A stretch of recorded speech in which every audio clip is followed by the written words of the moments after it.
ಮಿತ್ರರೇ, ಪರಿಚಯ ಟಿವಿಗೆ ಸ್ವಾಗತ. ಇವತ್ತೊಂದು ನಾನು ನಿಮಗೆ ಈ ಸೋಲಾರ್ ಗೂಡಿನ ಬಗ್ಗೆ ಒಂದು ಸಂಪೂರ್ಣ ಮಾಹಿತಿಯನ್ನು ನೀಡ್ತೇನೆ. ಈ ಗೂಡೆ ನಾನು ಯಾಕೆ ಮಾಡಿದೆ ಅಂತೇಳಿ ಪ್ರಥಮವಾಗಿ ನಿಮ್ಮಲ್ಲಿ ಅದೇ ಹೇಳ್ತೇನೆ ನಾನು. ಯಾಕೆಂದರೆ ನೋಡಿ, ಕಲ್ಸಲ 365 ದಿವಸ ಒಂದು ವರ್ಷದಲ್ಲಿ 295 ದಿವಸ ಮಳೆ. ಹಾಗಾಗಿ ಅಡಿಕೆ ಒಣಗಿಸಲಿಕ್ಕೆ ಕಷ್ಟ ಆಗಿದೆ. ಆದರೆ ಈ ಸಲ ಕೂಡ ಇದು ಅದಕ್ಕಿಂತ ಜಾಸ್ತಿ ಮಳೆ ಬರುವ ಲಕ್ಷಣ ಕಾಣ್ತಾ ಉಂಟು. ಅಡಿಕೆ ಎಲ್ಲ ಅಲ್ಲಲ್ಲಿ ಉಂಟು.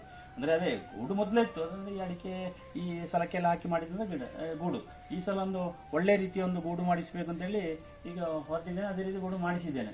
ಅದೇ ಅದರ ಸಂಪೂರ್ಣ ಮಾಹಿತಿಯನ್ನು, ಅದರ ಖರ್ಚು ವೆಚ್ಚ ಅಲ್ಲ ಯಾವ ರೀತಿ ಮಾಡಿದ್ದೇನೆ ಎಲ್ಲ ಅದರ ಮಾಹಿತಿಯನ್ನು ನಿಮಗೆ ನೀಡ್ತೇನೆ. ಬನ್ನಿ, ತೋರಿಸ್ತೇನೆ ನಾನು ಅದನ್ನು. ಬನ್ನಿ.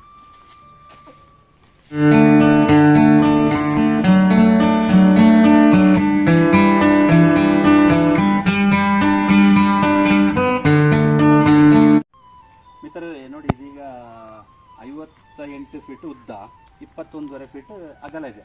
ಆ್ಯಕ್ಚುಲಿ ಆಗಬೇಕಾದ್ರೆ ಹೇಗೆ ಗೊತ್ತಾ, ದಕ್ಷಿಣದಿಂದ ಉತ್ತರಕ್ಕೆ ಆಗಬೇಕದು. ಅಂದರೆ ನನಗೆ ಇಲ್ಲಿ ಅಂತ ಜಾಗ ಇಲ್ಲ. ನೋಡಿ, ಇದೀಗ ಪೂರ್ವದಿಂದ ಪಶ್ಚಿಮಕ್ಕೆ ನಾನು ಉದ್ದಕ್ಕೆ ಹಾಕಿದ್ದೇನೆ. ಅದೇ ರೀತಿ ಇದೀಗ ನನಗೆ ನಿಜವಾಗಿ ಅಲ್ಲಿ ನನಗೆ ಒಂದು ಸ್ವಿಮ್ಮಿಂಗ್ ಪೂಲ್ ಆಗಬೇಕಿತ್ತು. ನಾನು ಸ್ವಿಮ್ಮಿಂಗ್ ಪೂಲಿಗಿಂತ ಬಿಟ್ಟ ಜಾಗೆ. ಆದರೆ ನೋಡಿ, ಇಲ್ಲಿ ನಾನು ಅದನ್ನು ಈ ಸೈಡಿಗೆ ಹಾಕಿದರೆ ನೋಡಿ, ಇಲ್ಲಿ ಮರಗಳೆಲ್ಲ ಸುಮಾರು ಉಂಟು. ಹಾಗಾಗಿ ನನಗೆ ಇಲ್ಲಿ ಅಡಿಕೆ ಒಣಗುವುದಿಲ್ಲ. ಆದರೆ ನೋಡುವ, ಇನ್ನು ಅಲ್ಲಿ ಈಗ ಗೂಡು ಮಾಡಿದ್ದೇನೆ. ಅದಕ್ಕೆ ಸ್ವಿಮ್ಮಿಂಗ್ ಪೂಲ್ ಮಾಡಬೇಕು ಅಂತೇಳಿ ಈಗ ಅಡಿಕೆ ಗೂಡನ್ನು ಆ ಸೈಡಿಗೆ ಮಾಡಿದ್ದೇನೆ. ನೋಡಿ, ಅದೀಗ ಇದರ ಬಗ್ಗೆ ನಾನು ಹೇಳ್ತೇನೆ. ಯಾವುದಂದ್ರೆ ನೋಡಿ, ಇದೀಗ 3 ಕಲ್ಲು ಕಟ್ಟಿದ್ದೇನೆ. ಅದರಲ್ಲಿ 3 ಕಲ್ಲಲ್ಲಿ 1 ಕಲ್ಲು ಮಣ್ಣಿನ ಕೆಳಗೆ ಹಾಕಿದ್ದೇನೆ, 2 ಕಲ್ಲು ಮಣ್ಣಿನ ಮೇಲೆ ಹಾಕಿದ್ದೇನೆ. ಅದರಲ್ಲಿ ಕೂಡ ಒಳಗೆ ಮಣ್ಣು ತುಂಬಿಸಿದ್ದೇನೆ.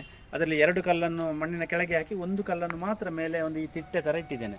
ಅದ್ಯಾಕೆ ಗೊತ್ತಾ, ಈ ಅಡಿಕೆಲ್ಲ ಆಚೆ ಈಚೆ ಹಾಕುವಾಗ ಅದು ಹೊರಗೆ ಕಟ್ಟಬಾರ್ದಲ್ಲ, ಅದಕ್ಕೆ ಬೇಕಾಗಿ 1 ಕಲ್ಲನ್ನು 2 ಕಲ್ಲಿನಷ್ಟು ಮಣ್ಣು ಹಾಕಿ 1 ಕಲ್ಲು ಬಿಟ್ಟಿದ್ದೇನೆ. ನೋಡಿ, ಅದರ ಒಳಗೆಲ್ಲ ಈಗ ತೋರಿಸ್ತೇನೆ ಹೇಗೆ ಆಗಿದೆ ಅಂತ ಹೇಳಿ ಒಳಗೆ ತೋರಿಸಿ. ಮತ್ತು ನೋಡಿ, ಅದು ಈಗ ಫ್ಯಾನ್ ಕೂಡ ಅಷ್ಟೇ, 1 ಫ್ಯಾನ್ ಇಟ್ಟಿದ್ದೇನೆ ನಾನು. ಈಗ ಕೆಲವರೆಲ್ಲ 3-4 ಫ್ಯಾನಲ್ಲಿ ಇರ್ತಾರೆ, ನಾನು ಒಂದೇ ಫ್ಯಾನ್ ಇಟ್ಟದ್ದು. ನಿಜವಾಗಿ ಫ್ಯಾನ್ ಅಗತ್ಯ ಇಲ್ಲ.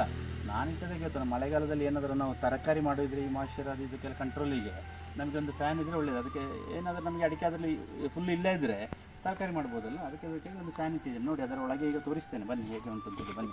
ನೋಡಿ, ಇದರ ಒಳಗೆ ಈಗ ತೋರಿಸ್ತೇನೆ. ನೋಡಿ, ಇದೀಗ 3.5 ಫೀಟಿನ ಡೋರ್ ಬಿಟ್ಟಿದ್ದೇನೆ. ಇದಕ್ಕೆ 3 ಅಂದರೆ ಈ ಗೋಣಿಯೆಲ್ಲ ತಗೊಂಡು ಹೋಗುವಾಗ ಅಡ್ಡ ತಾಗಬಾರ್ದು ಅಂತೇಳಿ 3.5 ಫೀಟ್ ಆಗಲದ ಇದು ಡೋರ್ ಬಿಟ್ಟಿದ್ದೇನೆ. ಅದರಲ್ಲಿ ನೋಡಿ, ಇದೀಗ ಇದರ ಒಳಗೆ ನೋಡಿ ಬಿಸಿ ನೋಡಿ ಯಾವ ರೀತಿ ಬಿಸಿ ಉಂಟಂತೇಳಿ. ನೋಡಿ, ಇದರೊಳಗೆ ಮಣ್ಣು ತುಂಬಿಸಿದ್ದೇನೆ. ಇಡೀ ನೋಡಿ, ಎಕ್ಕೋ ಹೊಡಿತುಂಟು ನೋಡಿ. ಅದು ಸಾಮಾನ್ಯ ಕೆಲವರೆಲ್ಲ ಇದಕ್ಕೆ ಸಾರಣ ಮಾಡ್ತಾರೆ ಸಿಮೆಂಟಲ್ಲಿ.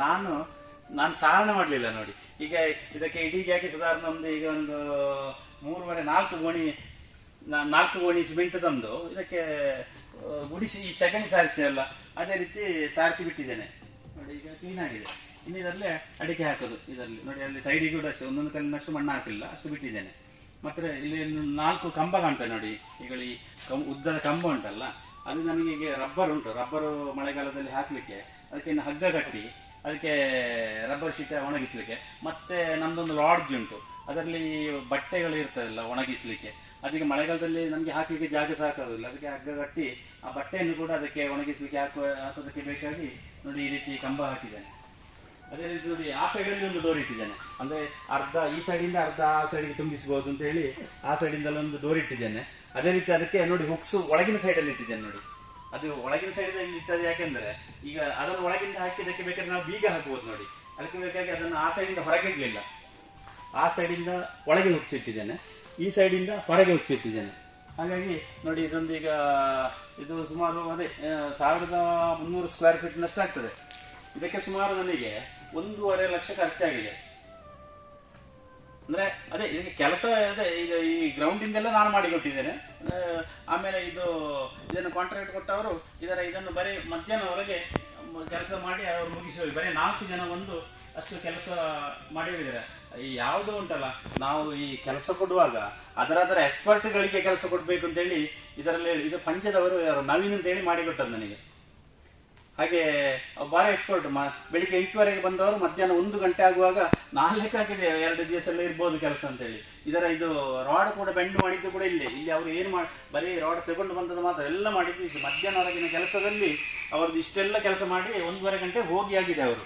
ಅಂದರೆ ಅದೇ ಈ ಕೆಲಸ ಯಾವುದು ಅದರ ಬಗ್ಗೆ ಮಾಹಿತಿ ಫುಲ್ ಇದ್ದವರೇ ಮಾಡಬೇಕು. ಕೆಲಸ ಮಾಹಿತಿ ಇಲ್ಲದವರು ಮಾಡಿದರೆ ನಾವು ಎಷ್ಟು ಹೇಳಿಕೊಟ್ರೆ ಅವರಿಗೆ ಐಡಿಯಾ ಆಗೋದಿಲ್ಲ, ಹಾಗೆ ಕೆಲಸ ಒಳ್ಳೆಯದಾಗಲಿಲ್ಲ. ಇದೊಂದು ಒಳ್ಳೆ ಕೆಲಸ ಮಾಡಿದ್ದಾರೆ ಅವರು ನವೀನ್ ಅವರು. ಹಾಗೆ ಅವರಿಗೆ ನೀವು ಕೂಡ ಬೆಂಬಲ ಕೊಡ್ಬೋದು, ಅದೇ ರೀತಿ ಅವರಿಗೆ ಕೆಲಸವೂ ಕೊಡ್ಬೋದು ನವೀಂದ್ರವರಿಗೆ. ಅವರ ಫೋನ್ ನಂಬರ್ ಬೇಕಾದ್ರೆ ನೀವು ಯಾರಾದರೂ ಬೇಕಿದ್ರೆ ಕೇಳಿ, ನಾನು ಕೊಡುವ, ಅವರ ನಂಬರ್ ಬೇಕಿದ್ರೆ ಕೊಡುವ, ಆಯಿತಾ. ಹಾಗೆ ಇದರಲ್ಲಿ ನನಗೆ ಇಡೀ ಅಗತ್ಯ, ನನಗೆ ನೋಡಿ ಸ್ಕ್ರ್ಯಾಪ್ ಹಾಕ್ಲಿಕ್ಕೆ ಬೇಕು, ಒಂದು ಮೂಲೆಗೆ ಸ್ಕ್ರ್ಯಾಪ್ ಹಾಕ್ಲಿಕ್ಕೆ ಬೇಕಾಗ್ತದೆ. ನಾನು ಮೊದಲೊಂದು ಮಾಡಿದ್ದೆಲ್ಲ, ಅದಕ್ಕೆ ನಾಯಿಗಳೆಲ್ಲ ಬಂದು ನನಗೆ ಭಯಂಕರ ಉಪದ್ರ ಮಾಡ್ತಿತ್ತು ಅದರೊಳಗೆ. ಇದೀಗ ಬಾಗಿಲು ಹಾಕಿದರೆ ನಾಯಿಗಳು ಬರಲಿಕ್ಕಿಲ್ಲ, ಈ ಸ್ಕ್ರ್ಯಾಪ್ ಎಲ್ಲ ತಿನ್ನೋ ಹುಚ್ಚು ನಾಯಿಗಳಿಗೆ ಜೋರು, ಅದನ್ನು ತಿಂದು ಅಲ್ಲಲ್ಲೆಲ್ಲ ಹಾಕ್ತದೆ.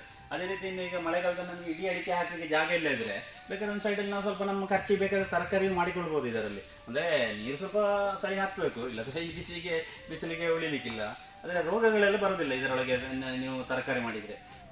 ನೋಡಿ ಇದೀಗ ನಾನು ಈಗ ಹೊರಗೆ ಹೋಗ್ತಾ ಇದ್ದೇನೆ, ಅಲ್ಲೊಂದು ಡೋರ್ ಉಂಟು, ಇಲ್ಲೊಂದು ಡೋರ್ ಉಂಟು. ನೋಡಿ ಇದು ಇಲ್ಲಿ ಬಿಸಿ ಅಂದರೆ ಬಿಸಿಯನ್ನು ನೋಡಿ ಬೆವರ್ತಾ ಇದ್ದೇನೆ.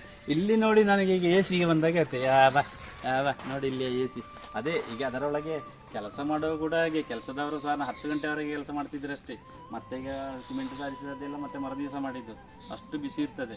ಅದೇ ಇದೊಂದು ಗೂಡು ಒಬ್ಬ ಕೃಷಿಕನಿಗೆ ಯಾವಾಗಲೂ ಒಂದು ಬೇಕಾದ್ದೆ. ಇದೊಂದು ಹೇಳಲಿಕ್ಕೆ ಹೇಳ್ಯಾರು, ಯಾಕೆ ಅಡಿಕೆಗೆ ರೇಟ್ ಉಂಟು ಹಾಗೆ ಮಾಡ್ತಾರೆ ಅಂತೇಳಿ, ನಿಜವಾಗಿ ಅಲ್ಲ. ಅದು ಅದೇ ಅಷ್ಟು ಅಗತ್ಯತೆ ಇದೆ ಈಗಿನ ಈ ಒಂದು ಮಳೆಗೆ. ಅಂದರೆ ಈಗ ಸುಮಾರು ವರ್ಷದಿಂದ ಈಚೆ ಮಳೆ ಜಾಸ್ತಿ ಅಲ್ವಾ, ಹಾಗಾಗಿ ಇದೊಂದು ಕೃಷಿಕನಿಗೆ ಅಲ್ಲಿ ಇರಬೇಕಾದಂಥ ಒಂದು ವ್ಯವಸ್ಥೆ ಆಗಿದೆ ನನ್ನ ಅಂದಾಜಿಗೆ. ಧನ್ಯವಾದಗಳು.